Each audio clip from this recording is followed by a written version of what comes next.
Hello everybody, my name is Joshua and I'd like to welcome you back to another episode of Coffee, Cats, and King, where we will discuss books both new and old. I will share with you pictures of my cats, will make you wish they were your cats, and I will drink enough coffee for me and everybody watching. The mug is a familiar one. It says, "Humans are the problem." The shirt, I don't remember if I have shared with you folks yet. Says it's just a bunch of Hocus Pocus, and this is important for today. Today is my July TBR, and I apologize if you hear any noise in the background, any music or loud noises in general. Paige is doing Pilates while I film. I do have Havoc here with me somewhere. Let's see. There's Havoc. Havoc? You want outside? Oh, okay. Oh, and there's Chaos. Maybe Paige, but I think she's gonna make me block her out. You better not put this in. Havoc, do you want in or out, buddy? You want in or out? Come on. You can't be both. You can't be both. You're not a border cat. Okay. Come on.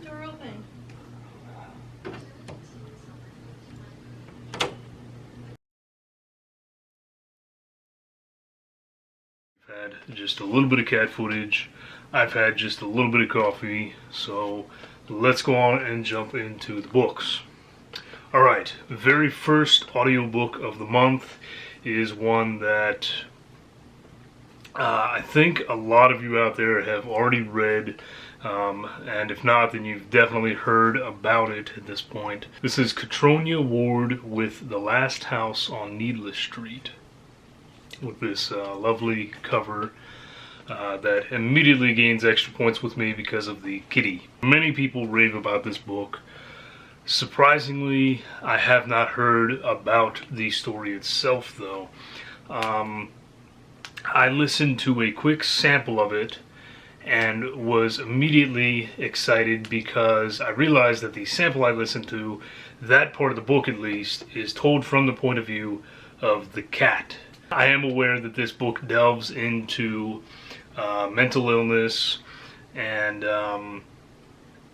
I really don't know anything other than that, though. I don't know if it's a ghost story, a haunted house story.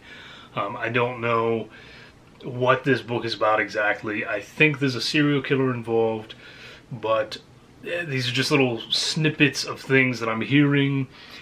And I mean, if you have a cat giving me their point of view in a story, I don't care what it is. I don't care if it's a smutty romance. I'm going to read it because I'm curious. And I hope that Paige doesn't take that literally, because I don't want to read smut involving cats. The second audiobook that I plan to get to is a collection of science fiction stories edited by Eric Choi and Ben Bova. This is Carbide Tipped Pens. Now, this is where we get into that distinction between soft science fiction and hard science fiction, because this is a collection of 17 hard science fiction stories. And essentially, to keep that as simple as I can, that basically means that in this case, the science part of it, whatever that particular technology or invention may be in this particular story, the science is so integral to it that without that thing, the story just doesn't work at all. Whereas in soft science fiction, you can kind of be a little looser about it, oh yeah, we all have light speed travel and whatever, and yeah, but this is more about the us shooting each other with lasers and such. No, this is hard science fiction. If the science does not work, then the story does not happen. So there are ups and downs to both sides, but this is a collection that has been on my TBR. I've wanted to read it for years now, actually. I came across the audiobook for $2. It was on sale. And I'm like, well, there you go, I'm sold. So Carbide Tipped Pens will be the second audiobook for me in the month of July. And then the third, the sort of bonus, if you will, that I know I won't get to, and even if I get to, I will not finish it because it is extremely long. This is a fantasy by Robin Hobb titled Assassin's Apprentice. And this is the first in the Farseer trilogy. This is about a boy named Fitz, who is essentially, he's born without a father, penniless, orphan, your typical setup almost. His only claim to fame, if you will, is he has a particular magical ability that allows him to sort of communicate with animals. And he has to be careful, though, because this particular type of magic can be very, very dangerous if used too often or in the wrong way. And so as we learn more about Fitz, he eventually is, in fact, taken up by a royal family to train to become a royal assassin, as the title Assassin's Apprentice would perhaps suggest. So Robin Hobb is known for her incredible fantasies. There are so many of her series that I would love to get to, and this was one of them. Again, this was where, I found the audiobook. It was $4. And I thought, you know what, it's a rather lengthy one. It'll keep me busy on the audiobook side. And I'll get to experience a book that I wanted to read anyway that I maybe didn't have as much time for to pick up the physical book, So this is my bonus. This is definitely going to be extending past the month of July, but that's okay. Perfectly fine with that. Just really excited to eventually get into it and to experience this incredible world building that I know Robin Hobb is known for. Alright, on to ebooks. The first ebook of the month. I'm going to keep this one very simple. This is Dinosaur Wars Earthfall by Thomas Hoppe. I'm going to show off this cover, and I'm going to read the very quick little blurb that says, Star Wars meets Jurassic Park. Dinosaurs return to Earth from space. Now humans are the endangered species. Now, I don't know how I am managing to find this book and pick it up before Andrew at It Came From the Page does.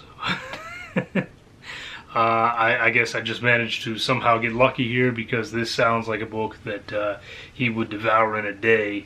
So I'm going to give it a chance, see how it goes, and maybe spare him a terrible read, or maybe be able to, let my buddy there know that he's missing out on some cool dinosaur action. Alright, so future Josh here. Does that make me future page? Yeah, that makes you future page. Okay. So future Josh and future page. There's an update. I had to change my ebook plans for the month. Other than Dinosaur Fall, I'm still reading Dinosaur Fall because I've already started that. And because I cannot let Andrew down.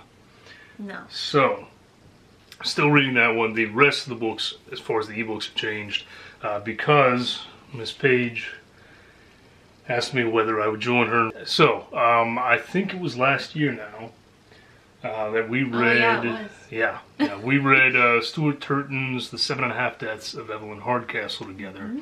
Mm-hmm. Both of us loved it. We both gave it 5 stars, right? Yeah, it was a great experience. So we wanted to be able to read his next book, which is Devil and the Dark Water. Yeah. I always get mixed up if it's Devil and or Devil in. I think it's Devil in the Dark Water. Yeah. So we're going to read that next. It's just under 600 pages, so it's not a quick one. And if it is at all as involved as 7.5 Deaths was, then it's not a quick read. Well, it's not that it's a quick read. I just mean that we enjoyed it so much, and we wanted to know what happened. Well, absolutely. So I think for that aspect, it's a page turner kind of book. That's why I feel like it's going to go by quicker than we think. Yeah. No, I agree. I think it's going to be great. I mean, it's a locked room mystery, which we it's both on a love. ship. It's on a ship with nautical themes, which she loves. Yes, She's that's got right up my alley. 40 tattoos that are nautical. And like I said, I think there are some supernatural elements, which of course is more my thing. So this should be a great one. That will be what we jump into as soon as I finish Dinosaur Wars, and Paige finishes whatever it is that she's on. Yeah, I'm excited. And as for the other two books that I will have on my ebook TBR, the first is Alexandra Sokolov with The Space Between. This is sort of a trigger warning going in, by the way, for those that have sensitivities in regards to violence at schools, shootings at schools in particular. You may want to skip this one. But this is about a girl that starts having dreams of a shooting at her high school, and very vivid, very real. And she learns that there is another boy at her school that is having these same dreams and that is showing up in these dreams, and they remember each other in these dreams. So they think that somehow this is connected and they are seeing an actual event occur, and they just don't know how to stop it yet. So this is a really quick one, actually. I think it's only about 800, or I think it's only about 180 pages, so fairly quick. But it will be something that I can, knock out decently, I think, still, even after the 600-page Stuart Turton. And then to finish off the month in regards to Kindle books, this is one that I intend to start, but probably won't finish. It is Jack Townsend's Tales from the Gas Station, Volume 1. And this started as another series of Reddit posts. That is where the author Jack Townsend began. These stories were put on the No Sleep Reddit, which is basically where they tell scary stories, and the whole point is never is it acknowledged that this is fake or false. And so then commenters will, add things in and help build the story from there. So I've heard great things about this through the years, just haven't had a chance to read it. So finally going to start Volume 1. It is, it's close to 450 pages, so it's another decently lengthy one. But basically it's about this guy that works at a 24-hour gas station where, weird things happen off and on. But then one night things get really, really weird when his buddy shows up with the body of a famous politician in the back of his trunk.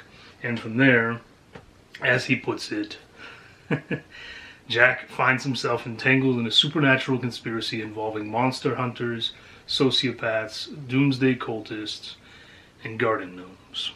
So, that was my quick little update. We will now be back to the original video, and we'll see how these go.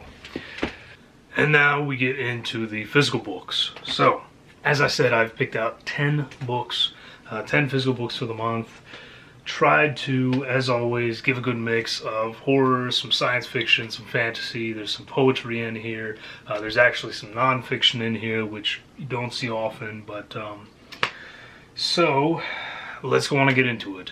Very first book, one that I talked about last month, that I almost traded out for another book just so that I could read it last month. I knew because of that I had to read it first thing in the month of July. So, as my shirt says, first physical book of the month will be Hocus Pocus and the all-new sequel. And I'm so excited to read this that I've already picked out my bookmark to go with it. So I'm all ready. Come July 1st, I will be jumping into Hocus Pocus and the sequel, which is actually over 500 pages, which kind of surprised me. I didn't realize it was that long, but so excited to get into this. I know some people have had mixed feelings about the book, in particular about the sequel, but I'm a huge fan of the movies. Absolutely love them. It's, I can watch them again and again, and I just don't get tired of them. So I can't wait to get into the book. Following that, we'll be getting into poetry with Leanne and Gino's Blank Canvas, which, as I said in my previous video, this is her first poetry collection. I'm very excited to read it, to experience it, and to be able to support her because she's a really cool gal.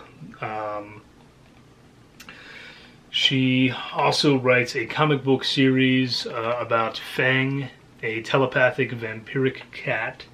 If that's your thing, certainly check it out. That is under LK in Genome. And yeah, gonna get into that. Now, poetry is often not something that you just want to, you know, blow through the whole book. So between that, I will also be reading some of the other books.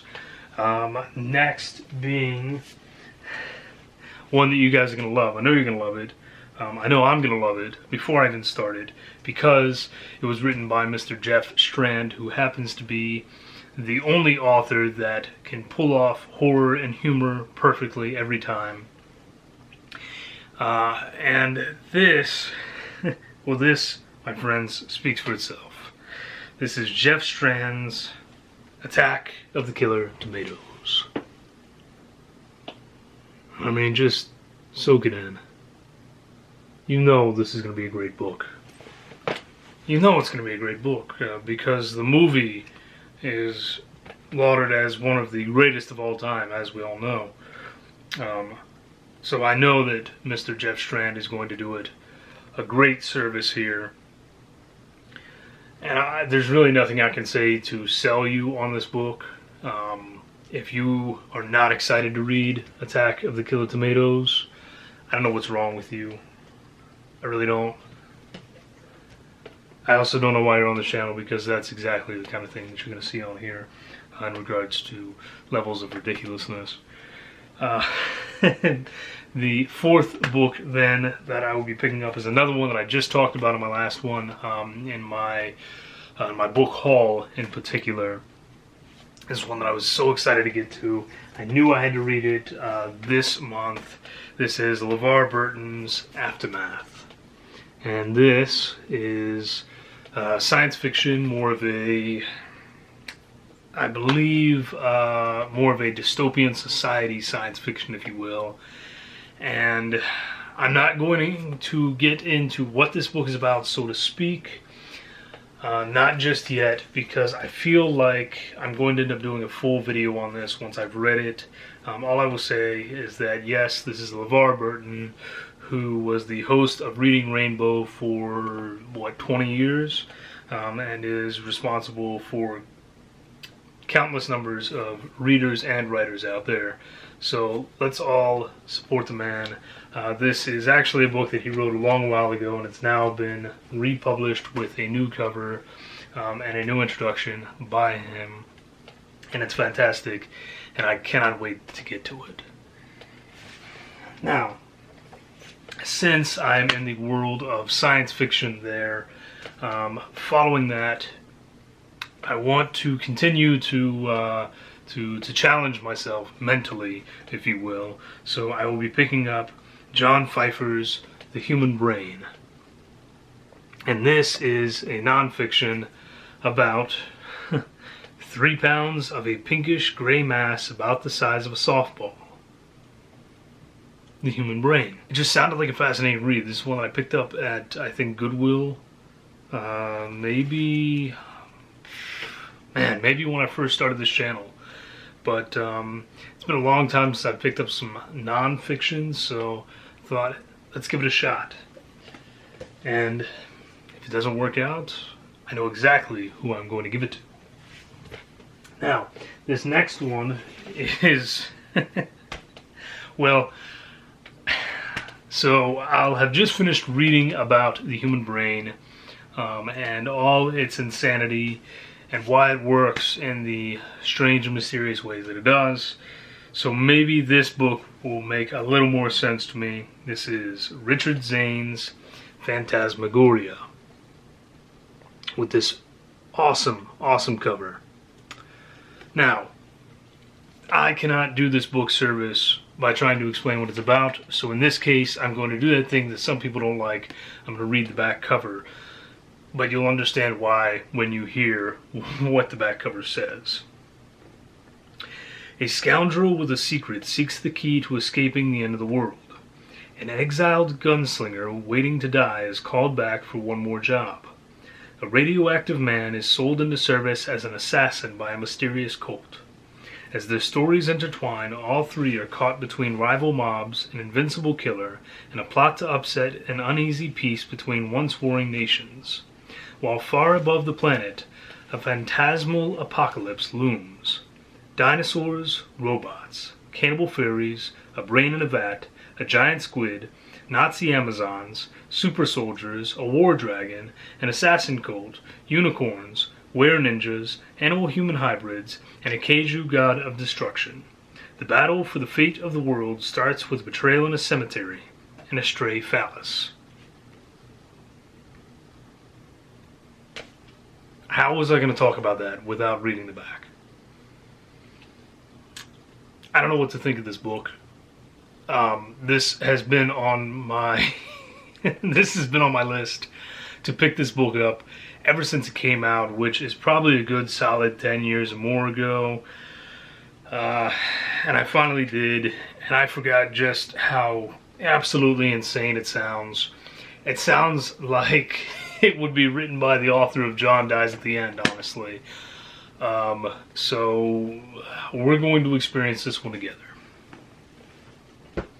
Okay, for some lighter reading after that, I'm going to pick up a quick horror short story collection. This is Eric Ragland's Nightmare Yearnings. Again, really awesome cover here. And simple and sweet. Horror short stories. More cannibals. Oh, a cannibal cooking show. Interesting. There's Mothman, a flock of extinct birds, and a language that is only spoken by the dead. So, fascinating stuff here. A little lighter read, like I said, after the insanity that will be Phantasmagoria. And then I'm ready to jump right into another heavy hitter. This is one that I showed in my book haul. This is Cass Morris with From Unseen Fire. And this is that that fantasy that I told you is very much more on the political side, where it's not about, you know, outright battles and blood and guts and gore and dragons and everything else. This is more the behind the scenes stuff, the decision makers coming to those decisions, people battling it out over over the dining table, if you will, about the fate of nations. And that to me is just as fascinating as elves and orcs and warlocks.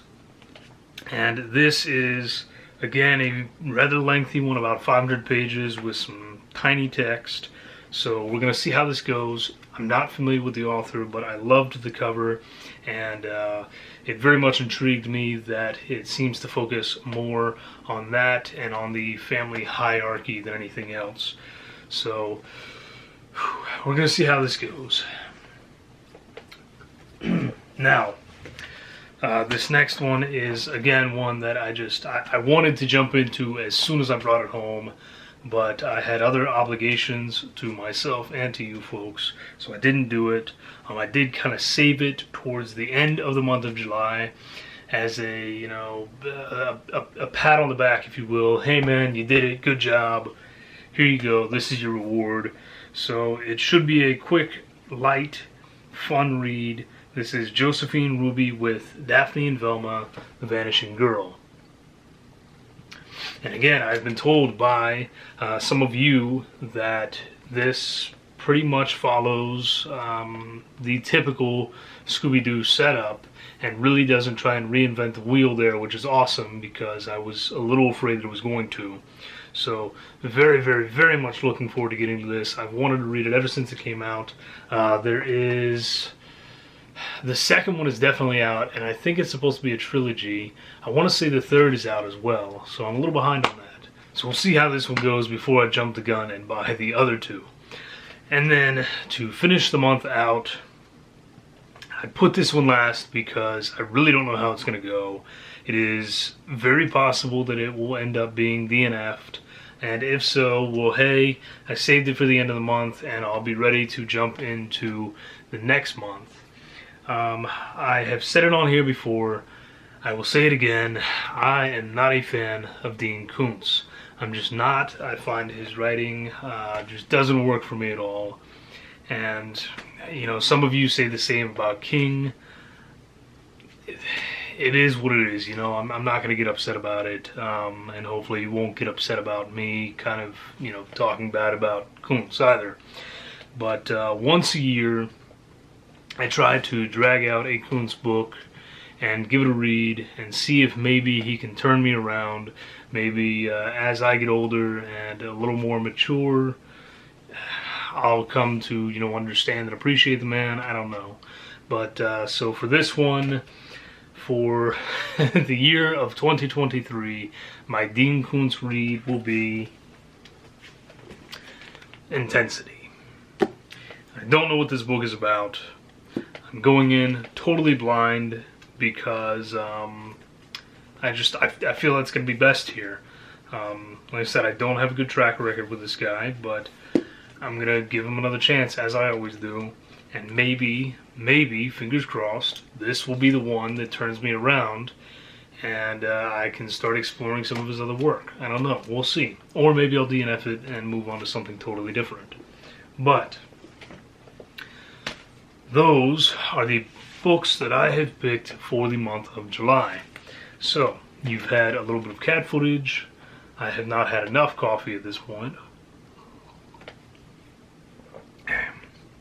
And we have seen a ton of books. So, let me know your thoughts below. Tell me what you are planning to read in the month of July. If you have any suggestions for me for the month of August, leave them down below. Let me know. I'm always up for suggestions. And I'm going to call it a wrap here. So, thank you all for joining me. Stay safe. Drink great coffee. Cheers.